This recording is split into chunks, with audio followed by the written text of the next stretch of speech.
Guys, in this short and basic video, I'm gonna to show you how to show or hide Pilcrow symbol in Word document. A very basic way to show or hide.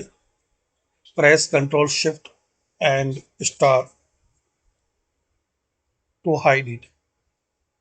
Again, you want to show same Ctrl Shift and Star.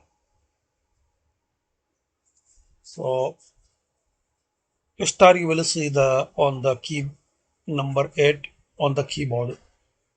Another name for this star is asterisk.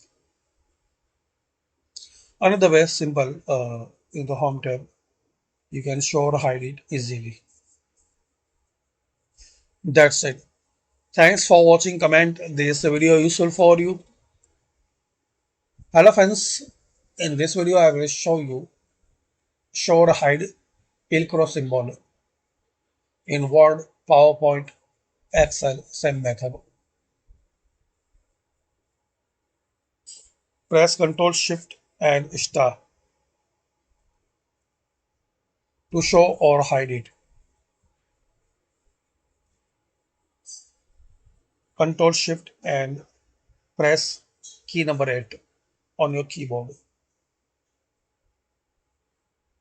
Another way, in the home tab, you can show or hide it easily.